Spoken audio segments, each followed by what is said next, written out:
Assalamualaikum warahmatullahi wabarakatuh. Rinab dao, rinab. Iko diyo na.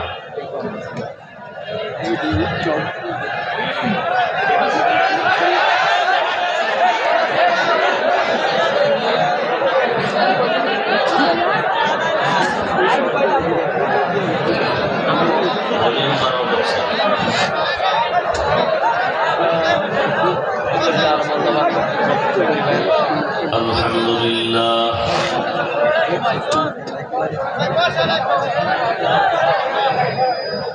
Alhamdulillahilladzi ja'ala asy-syamsa wal qamara bihusban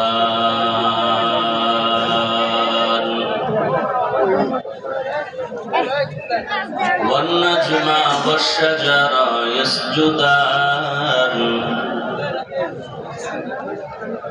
wa faddala zamanan ala zaman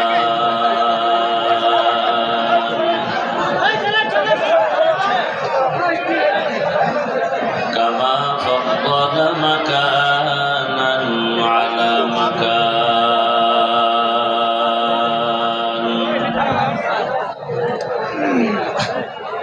wa insanan ala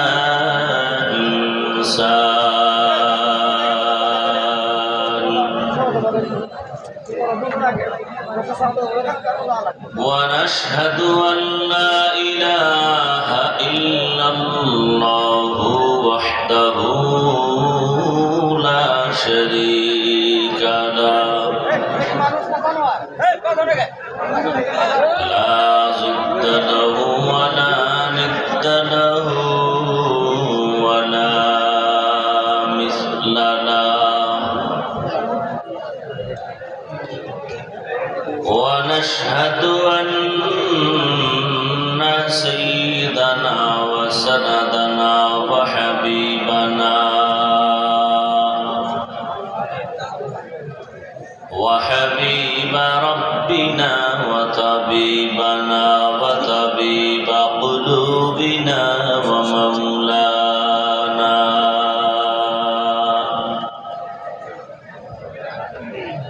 ومولانا محمدا عبده ورسوله اللهم صل على محمد النبي الأمي وعلى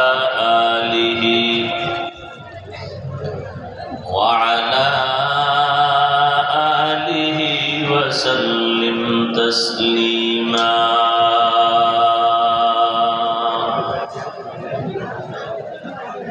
وبعد فأعوذ بالله من الشيطان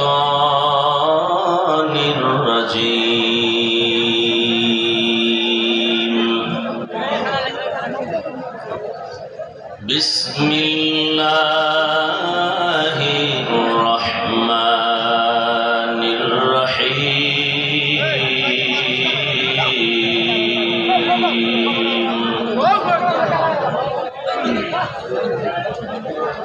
وأما من خاف مقام ربه ونهى النفس عن الهوى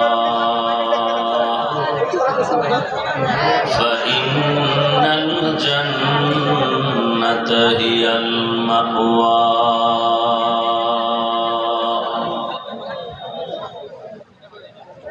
فقال رسول الله صلى الله عليه وآله وسلم اتق المحارم تكن أعبد الناس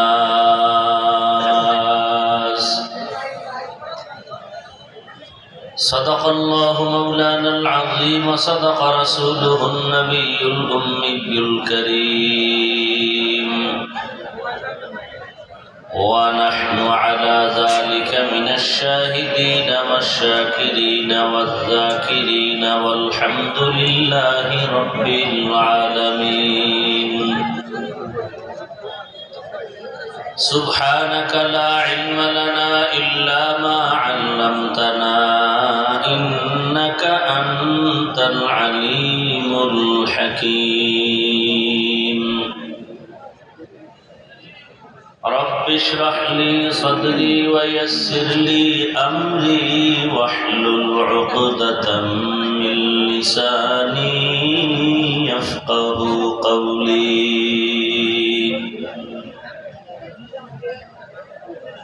मोमिन जो फिदा नक्श कफे पाए नबी हो मोमिन जो फिदा नक्श कफे पाए नबी हो ओ ज़ीर कदम आज भी आलम का खजीना ओ ज़ीर कदम आज भी आलम का खजीना कर सुन्नत नबवी की करे पैरवी उम्मा गर सुन्नत नबवी की करे पैरवी उम्मा तूफा से निकल जाएगा फिर इसका सफीना तूफा से निकल जाएगा फिर इसका सफीना आशिक हो बेरादर शहंशाह दो आलम आशिक हो बेरादर शहंशाह दो आलम मिश्को से ज्यादा मुबारक जिसका पसीना मिश्को से ज्यादा मुबारक जिसका पसीना कर दिल में तरफ हो मेरे आका का ज़ियारत कर दिल में तरफ हो मेरे आका का ज़ियारत एक आन में आए नबी दिखला दे मदीना एक आन में आए नबी दिखला दे मदीना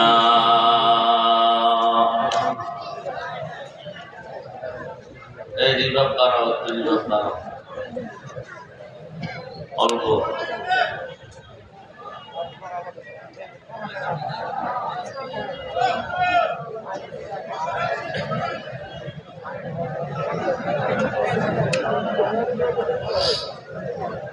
কি কয়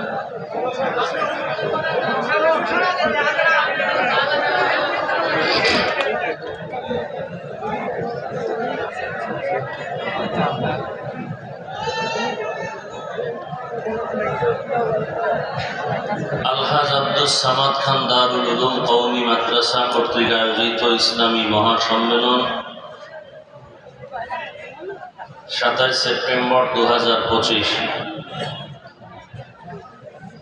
সভাপতি পীর কামেল আল্লামা জামাল উদ্দিন মাহমুদ সন্দীপী দামাত বারাকাতুহু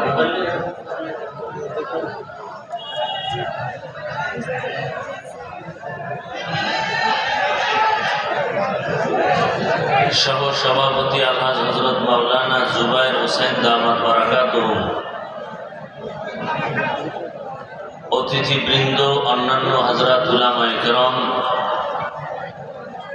অত্র অঞ্চলের বিভিন্ন স্থান থেকে আগত আল্লাহ পাকের আশিকিন জাকিরিন শাকিরিন মুহিব্বিন মুরব্বিয়ান এজাম कलिजार टुकड़ा आमार समबयसी युवक बंधुगण स्नेहेर छोट भाई पर्दार आड़ाले माइकेर आवाज श्रवणरता सम्मानिता मा ओ बोनेरा आल्लाह पाकेर दरबारे शुक्र जे आल्लाह आमादेरके सुस्थ रेखेछेन आलহামদুলিল্লাহ रहमतेर नबी बोलेन आलহামদু আলা নিয়ামতি আমানুল লিজাওয়ালিহা নিয়ামত পেয়ে যারা শুকর আদায় করবে, আল্লাহ শুকরের বরকতে নিয়ামতকে স্থায়ী করে দিবেন। আল্লাহ আমাদেরকে সুস্থ রেখেছেন, এই সুস্থতাকে দাইমান কবুল করেন। বহুদিন পরে আপনাদের এলাকায় আসছি, ডিস্টার্ব না করে চুপচাপ কিছু কথা আমাকে বলার সুযোগ দেন, না হয় মোনাজাত দিয়ে বের হয়ে যাও। একজনকে চুপ করতে বললেও সে আওয়াজ না দাও, ইশারায় কাজ করি। যে যেভাবে আছে ওইভাবে থাক, আমরা কেউ কারো ডিস্টার্ব না করি, নিজেও নিজের ক্ষতি না করি, অন্যের ক্ষতিরও কারণ না হই। নবীজি বলেন, দুনিয়াতে ভালো মানুষকে খায়রুন নাস মান ইয়ানফাউন নাস, দুনিয়াতে সব থেকে ভালো মানুষ হুজুর না, রাসূল বলেন যার দ্বারা অন্যের কোনো ক্ষতি হয় না সে ভালো মানুষ। আমার জবানের দ্বারাও কারো ক্ষতি হয় না, আমার হাতের মাধ্যমে কারো ক্ষতি হয় না, আমার চোখের চাহনির দ্বারাও কারো ক্ষতি হয় না, এই মানুষটা ভালো।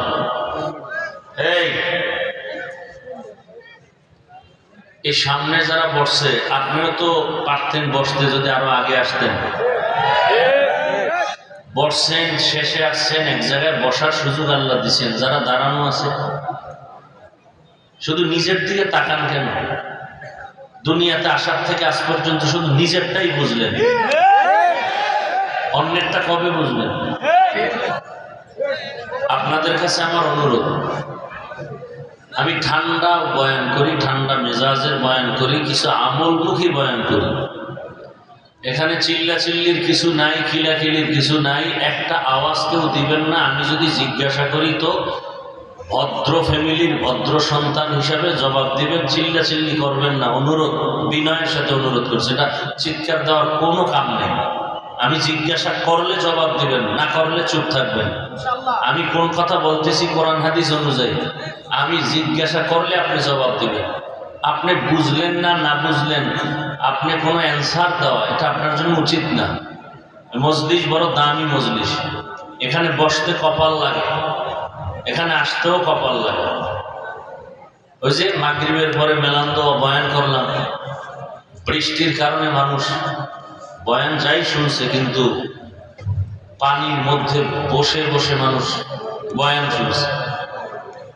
আল্লাহ তো তাদের থেকে তুলনামূলক আপনাদের বৃষ্টি মুক্ত রাখছে, কিন্তু আমার দিল বলে তাদেরটা কবুল হয়ে গেছে। এত বৃষ্টি আর পানি, ভিজে ভিজে ভিজে ভিজে 4 আঙ্গুল পরিমাণ মাঠে পানি। এরপর একটা লোক উঠে নেয়, যুবকরা, মুরব্বীরা। অবশ্যই আল্লাহ এটা কবুল করবেন না তো কারটা কবুল করবেন? আপনি বিড়ি টেনে ঢুকছেন, আপনারটা কবুল করবেন। আপনি ফজর পড়েন নাই, জহুর পড়েন নাই, আসর পড়েন নাই, মাগরিব পড়েন নাই, এশা পড়েন নাই, আল্লাহ জানে না আপনি কে? নিজের চিন্তা করেন। আঙ্গুল অন্যের দিকে কম দিবেন, নিজের দিকে বেশি দিবেন। এখন আপনি সুস্থ, কালকে এই টাইমে কবরের বাসিন্দা। বাহাদুরি যা করছেন তওবার চিন্তা করেন। তাহলে সুস্থতা পৃথিবীতে আমাদের জন্য, মানুষের জন্য একটা সুস্থতা জীবনের বড় এক নিয়ামত। আপনার টাকা পয়সা, বাড়ি গাড়ি সব আছে, কিন্তু আপনি অসুস্থ, এই জীবনের কোনো দাম আছে? কেউ চাকরিতেও নিবে না, ব্যবসায়ও। বরং আপনি দায়েমান অসুস্থ থাকলে আপনার আপন ঘরের লোকেরা ঘৃণা করতে শুরু করবে। তাহলে সুস্থতা বড় এক দামি নিয়ামত। টাকা পয়সা, বাড়ি গাড়ি থাক না থাক টেনশন নাই, আমি সুস্থ, আমার হাত সুন্দর সুস্থ, আমার চোখ সুস্থ, দিমাগ সুস্থ, আমার থেকে পৃথিবীতে ভালো আর কে আছে? শুকর আদায় করা উচিত। সুস্থতাকে কাজে লাগানো দরকার। আর আল্লাহ পাক প্রত্যেকটা মানুষকে সুস্থ থাকার জন্য আল্লাহ নিজে দয়া করে একটা মহা ঔষধ দিচ্ছেন ফ্রি। এই তোমরা উঠো কেন? এত ডিস্টার্ব করলে কেমনে বয়ান? বসা, এখানে বসো। কোথাকার।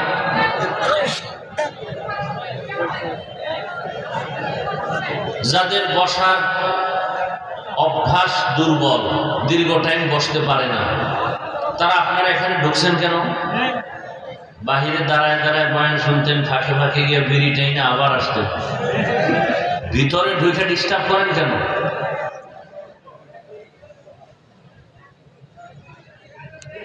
আল্লাহ মাহফিল কবুল করেন, আল্লাহ মাদ্রাসা কবুল করেন, আল্লাহ এলাকাবাসীকে কবুল করেন, কবরওয়ালাদেরকে আল্লাহ জান্নাত দান করেন।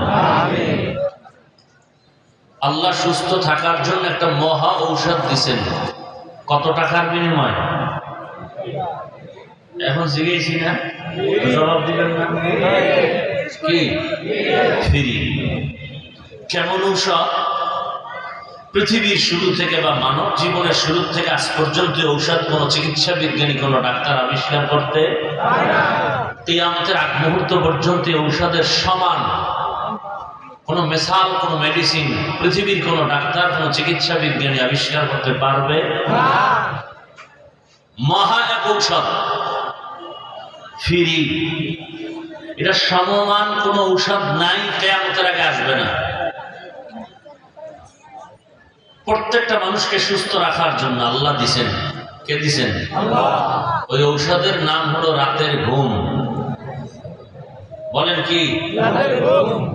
গোটা দুনিয়ার বিধর্মীরা সেই ঘুমকে জবাই করার জন্য, আপনার অকাল মরণের জন্য একটা অদৃশ্য মরণাস্ত্র হাতে তুলে দিছে। অদৃশ্য মরণাস্ত্র, অর্থাৎ এটা আপনাকে ধুকে ধুকে মেরে ফেলতেছে, আপনার খবর নেই, আপনি অনুভব করতেছেন না। আপনি মনে করতেছেন মোবাইল আপনার মায়ের থেকে খুব ভালো, আপনার বাবার থেকে মোবাইল আপনার কাছে